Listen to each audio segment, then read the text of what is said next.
Fui nela porque hoje vai dar Grêmio.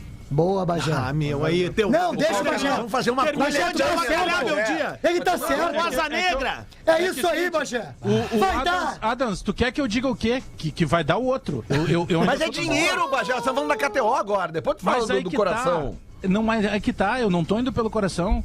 Hoje não joga o Alisson, por exemplo, isso já melhora o Grêmio muito. Esse já é um ponto positivo. Segundo, automaticamente apostando no Grêmio, o Grêmio ganhando, eu vou ganhar mais dinheiro ainda. Tá, mas se o Grêmio perder, tu perde o jogo e perde dinheiro. Eu não tô entendendo esse teu raciocínio. A gente já perdeu a paciência. Site de apostas é isso, né? Não, mas o contrário, bota um dinheirinho no gasto. Não, deixa o Bagé, o Bagé tá certo. Não vai cair. O Denis Abrão vai parar de dar informação pra nós. Tá tudo certo, cara. Tá tudo certinho. O Denis tá muito preocupado com falar com o Gaciba. Cara, me chamou a atenção duas coisas aqui, ó. Duas coisas. Primeiro, a entrevista que o Douglas Costa deu a um portal. Muito se eu não me engano, qual foi o portal que foi? Fox ou foi o canal TNT? Não, foi o canal, eu acho que era YouTube. Portal da Pilhados.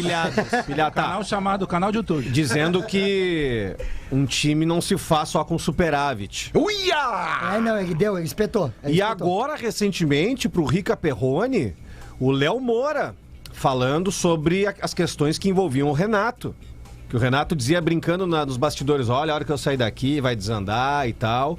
E me chamou a atenção essas duas, me chamou, melhor dizendo, a atenção essas duas manifestações, uma do Douglas Costa e outra do Léo Moura. Léo Moura fazendo parte de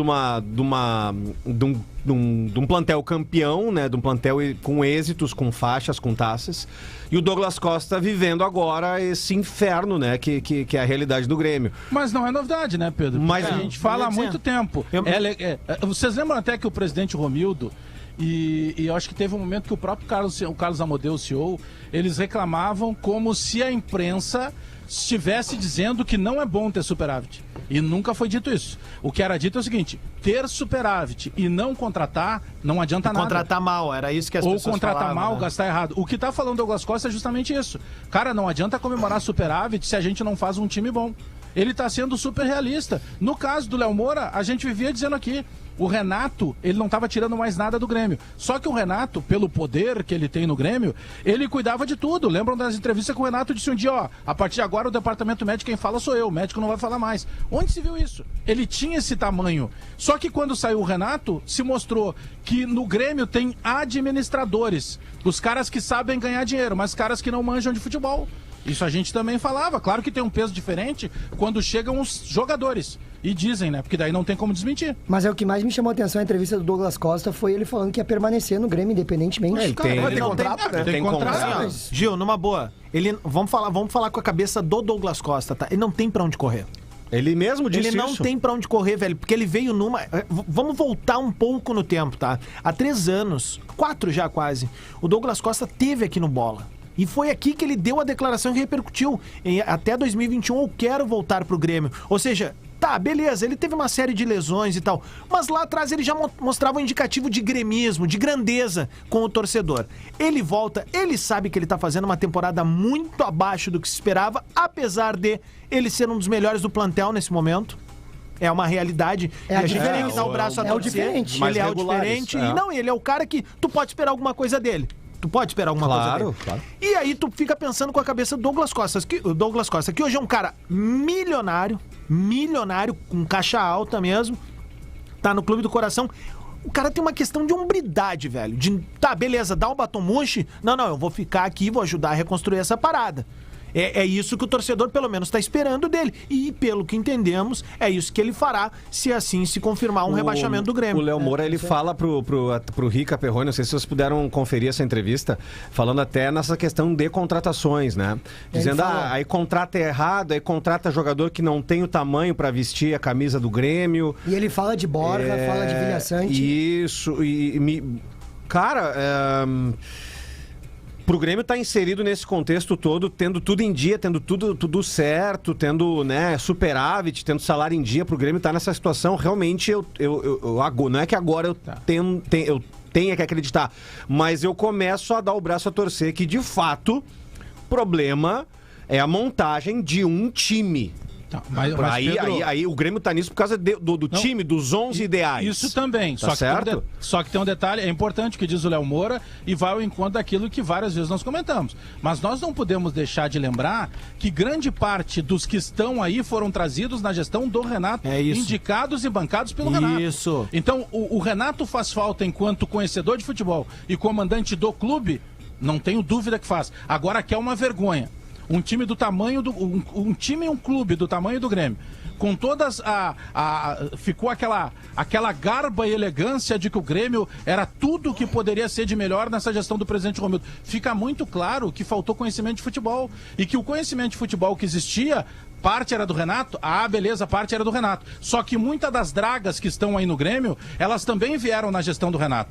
Então tem uma série de fatores. O Luciano que veio a peso de ouro porque o Renato exigiu, foi o mesmo Luciano que foi trocado a peso de ouro pelo Everton sem bolinha que o Renato autorizou. Mas, ô Bagé, então tem várias coisas que estão erradas aí também dessa parte. Eu falando de fora, tá? Eu te pergunto o seguinte, a gente sabe que o Renato tem um nível de idolatria que talvez nenhum outro cara tenha com nenhum clube de futebol brasileiro, tá? E essa idolatria dele permitiu a ele fazer o que queria num clube e, tipo assim, e quem bancou contra isso? Porque uma hora ele ia sair.